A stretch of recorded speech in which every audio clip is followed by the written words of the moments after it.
Hey everyone, welcome to the Crystal Rose Love channel. So today I want to talk about how I stretched my relaxer. Since my last relaxer, I've been able to stretch my relaxer 10 weeks. And I'm getting my hair relaxed next week, so by the time I get my hair relaxed, I would have stretched my hair 11 weeks. The great thing about that is it gives my scalp time to breathe from chemicals, and it also allows my roots to grow enough so as to prevent possible overlapping of relaxers when it's time for my next touch-up. There is so much information out there about how to stretch relaxers. I did so much reading, I watched a whole bunch of YouTube videos, and it's a lot of great information, but what I will say is that it's so easy to see information out there and you see someone's picture and you say, oh wow, her hair looks just like mine, or she has my hair type, so I'm going to follow what she did to stretch her relaxer.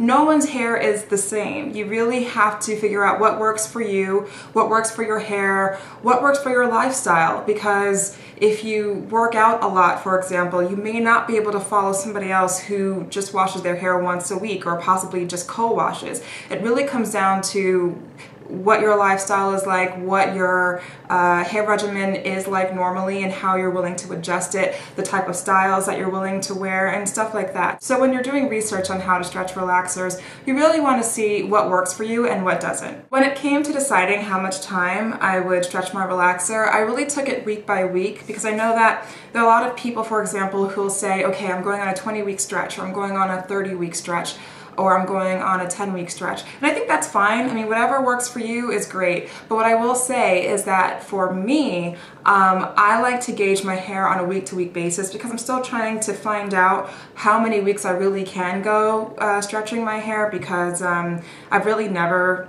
stretched my relaxers. I normally went in religiously every 6 to 8 weeks. So I'm still testing it out, and so this time I was able to stretch it 11 weeks as of next week, and I took it week by week. I basically was gauging my hair. I was figuring out how to wear my hair, how to adjust my hair care regimen to adjust for the stretching period, because as my roots grew out, I knew that I wouldn't be able to style my hair the same way, that I really had to cut back on the heat, because it did require more heat to get my hair to look the way it did when it was fresh out of a relaxer. And so it really was about embracing new styles and figuring out how to wear my hair differently, as opposed to trying to wear my hair in ways that I'm used to. I paid particular attention to really caring for my hair and not putting a lot of tension on the line of demarcation between my natural roots and my relaxed ends, because that is the most fragile part of your hair when it comes down to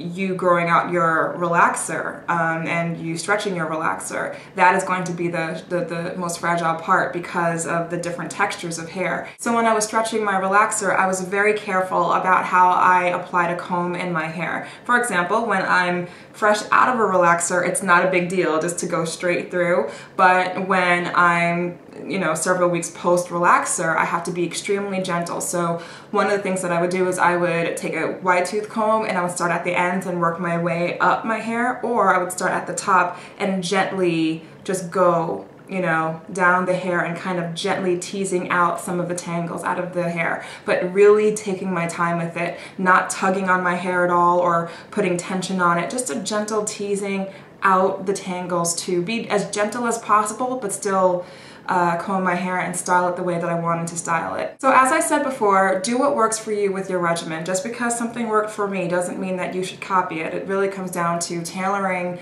how your hair care regimen and your stretching period for your hair and your lifestyle. That said, I'll tell you what I did. Basically, when it came to shampooing and conditioning my hair, I shampooed and conditioned my hair about 3 times a week. I have a pretty average fitness regimen. I like to go to the gym around 3 to 4 times a week, or work out and get a really good cardio workout around 3 to 4 times a week. Because of that, I wanted to make sure that my hair continued to be clean and healthy, and that there wasn't a lot of building up on my scalp. I know that there's a lot of talk about co-washing, and especially during the stretching period. But what I will say about the co-washing thing is I think it's a great idea, but there are a couple of things about co-washing that have made me leery about it. Number one, I've read so many articles by stylists and just people who are really well versed on hair care about the fact that Shampoos are supposed to prep your hair for the conditioner and allow for maximum benefit and absorption of the conditioner. So if you're not shampooing your hair before conditioning your hair isn't really benefiting from the application of a conditioner. And number two, if you have an active fitness lifestyle, you really want to make sure your scalp is clean, because when you're working out and getting sweaty and stuff, your scalp is accumulating buildup. And to have a healthy scalp, which leads to healthy hair growth and all that, you want to make sure that you don't have an accumulation of buildup on it. And the only way to really get at that buildup is to actually wash your hair with shampoo and follow up with conditioner to make sure your hair is moisturized and conditioned after the whole shampooing process. So after I washed and conditioned my hair, I would follow up with a deep conditioner every time I wash and condition my hair, or every other time. And I went under a hooded dryer for about 20 to 30 minutes with the deep conditioner or the hair mask in my hair, and which helped my hair absorb the conditioner, the deep conditioner, and absorb it and moisturize my hair, which is what I wanted to do, and specifically moisturize that line of demarcation and keep it healthy. And I also used a plastic cap during the deep conditioning treatment so that the heat and the moisture were locked into my hair during the process and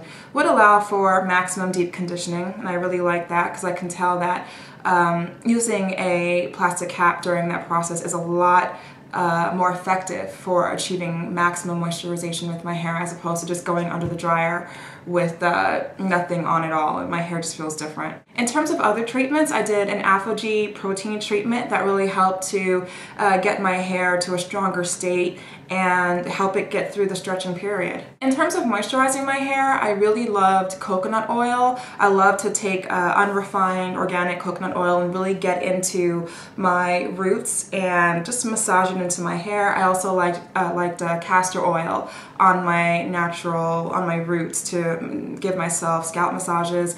And I put coconut oil all over my hair, not just my roots. And I also used the Nigel leave-in cream moisturizer. I believe that's a water-based moisturizer. And I put that on mid-shaft to ends, and I really liked how that moisturized my hair as well. So yeah, I made sure to be very consistent with moisturizing my hair during my stretch. I also took a hair, skin, and nail vitamin like I normally do, and you can get them anywhere. You can go to Vitamin Shop, I believe GNC sells them, Walmart, CVS, you name it, they're there, they're easy to find. And I also made sure to stay on top of trimming my hair, and what I mean by that is I didn't go to a salon to trim my hair, I trimmed my own ends. And when I say that, I don't mean like cutting my hair into a certain style. I looked for split ends, and I would take a pair of scissors meant for cutting hair and get into my hair and just snip off the split ends to make sure that those split ends didn't travel further up the hair shaft and possibly cause further damage to my hair. In terms of styling, I was very careful with adjusting how I styled my hair to my new growth. The more new growth that I got, the less heat I was using on my hair, I noticed, and the more I was opting for hairstyling methods that put the least amount of tension on my hair but still made me feel comfortable with how I was styling my hair. So, for example, I was doing braid outs. I love braid outs, and the great thing about that is you don't use any heat at all on any part of your hair. So after I washed, conditioned, and deep conditioned my hair, I would let my hair dry for a little bit, and then while my hair was still a little bit wet, I would braid up my hair, and then after my hair was dry, unbraid my hair, and it looked really great. I actually have a video of what my hair looks like in a braid out. You can check it out here. I also allowed my hair to air dry straight, and basically what I did was I would, after washing, conditioning, and deep conditioning my hair, I would put a leave-in spray in my hair, a moisturizing leave-in spray, and then I would also put some Moroccan oil in my hair or another moisturizer, like for example coconut oil, that would allow my hair to be moisturized as it was hanging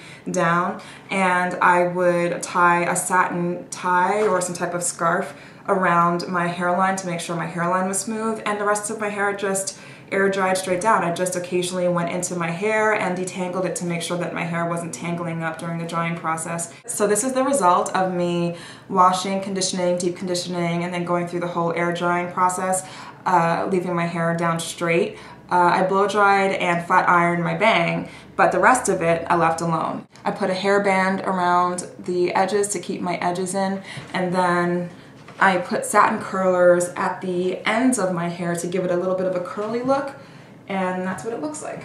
And I have a butterfly clip in the back. I will say that sometimes I did opt for a blown out look, but I didn't flat iron my hair. This was like maybe later in the stretch when I wanted to have my hair straight down with roots that were blown out, and because it was a little easier to manage my roots that way.